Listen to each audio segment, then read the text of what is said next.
Sagar circle పరిధిలోని అత్తాపూర్ వద్ద గల ఎస్ఎన్ఆర్ కన్వెన్షన్ లో కాంగ్రెస్ పార్టీ చేవెళ్ల పార్లమెంట్ యువ సమ్మేళనం కార్యక్రమాన్ని యూత్ కాంగ్రెస్ రాష్ట్ర అధ్యక్షుడు శివసేనారెడ్డి ఏర్పాటు చేశారు. ఈ కార్యక్రమానికి ముఖ్య అతిథిగా చేవెళ్ల పార్లమెంట్ ఎంపీ అభ్యర్థి రంజిత్ రెడ్డి, తెలంగాణ రాష్ట్ర ఇన్ఛార్జ్ సురభి ద్వివేది, డీసీసీ అధ్యక్షుడు చెల్ల నరసింహారెడ్డి పాల్గొన్నారు. అభ్యర్థి రంజిత్ రెడ్డి మాట్లాడుతూ యువజన కాంగ్రెస్ నాయకులు గడప గడపకి వెళ్లి 6 గ్యారంటీలు వివరిస్తూ ప్రచారం చేస్తున్నారని అన్నారు. దేశాన్ని అభివృద్ధి చేయాలంటే కాంగ్రెస్ పార్టీని ఓటు వేసి భారీ మెజారిటీతో గెలిపించాలని ప్రజలను కోరారు. సంబంధించి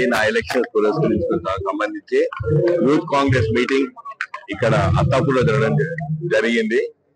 దీనికి తెలంగాణ రాష్ట్ర అధ్యక్షుడు శివసేనారెడ్డి గారి అధ్యక్షతన నడిచిన ఈ మీటింగ్ కి కేంద్రం నుండి వచ్చిన ఈశాన్, సురభి, తర్వాత మా స్థానిక ప్రెసిడెంట్ నాగేందర్ రెడ్డి నాని గారు, వీళ్ళందరూ సమక్షంలో అన్ని డివిజన్ అధ్యక్షులు సతీష్ గారు, రవికాంత్ గారు, తర్వాత అన్ని డివిజన్ అధ్యక్షుల సమక్షంలో ఇవాళ యూత్ కాంగ్రెస్ రాబోయే 8 రోజులు ఇంటింటికి ఆల్రెడీ ప్రచారం స్టార్ట్ చేసాం. చాలా చాలా సంతోషం. ఎందుకంటే యువత పెద్ద ఎత్తున కాంగ్రెస్ పార్టీతో ఉందని చెప్పి బల నిరూపణ అవుతుంది ఇక్కడ.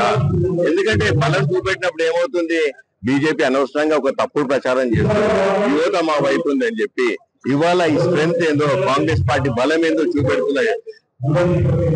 కాంగ్రెస్ యూత్ కాంగ్రెస్ కి కృతజ్ఞతలు చెప్తున్నా. బేసికల్ గా సెకండ్ థింగ్, రాబోయే 8 రోజులు ప్రతి ఒక్కరు డోర్ టు డోర్ తిరిగి పిల్లలందరూ ఏం చెప్పాలి అని ఇచ్చిన 6 గ్యారెంటీలు అమలు చేస్తూ, తర్వాత నేషనల్ మేనిఫెస్టోలో వచ్చిన 5 న్యాయి కూడా ఎట్లెట్లా అమలు చేస్తూ చెప్పాలని చెప్పడం జరిగింది. దానికి తోడు నా ప్రత్యర్థి విశ్వేశ్వరరెడ్డి గారి గురించి కూడా చెప్పినాను. విశ్వేశ్వరరెడ్డి గత 5 సంవత్సరాలు ఏం చేసిండు, అంతకంటే ముందు 5 సంవత్సరాలు ఏం చేసిండు, రంజిత్ రెడ్డి ఈ 5 సంవత్సరాలు ఏం చేసిండు వాళ్ళందరికీ చెప్తే రాబోయే 8 రోజులు దిశానిర్దేశం జరగడం జరుగుతుంది. ఇప్పుడు అధ్యక్షుడు శివసేనారెడ్డి గారు మాట్లాడుతున్నారు.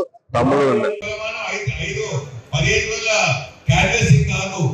5 సంవత్సరాల కష్టార్జితం ప్రతి ఊరు తిరిగినా, ప్రతి గల్లీ తిరిగినా, కోవిడ్ టైంలో ప్రతి గ్రామ పంచాయతీ ఇచ్చిన టీవీ, పిల్లలకు ఆన్లైన్ క్లాసెస్ కి టీవీ మీద కష్టమైందని చెప్పి నిత్యావసర వస్తువులు పర్సనల్ గా తిరిగిన ప్రతి గ్రామానికి మిస్టర్ విశ్వేశ్వరరెడ్డి ఆయన బియర్ Surabhi he never came out of the house during COVID time. అప్పుడు ఏమనిపిస్తుందంటే అరే మా అన్నున్నాడు మాకు చూసుకుంటాడని చెప్పి నాని చెప్పిండు 10 సంవత్సరాలు పనిచేసిన ముందు పట్టలేదు.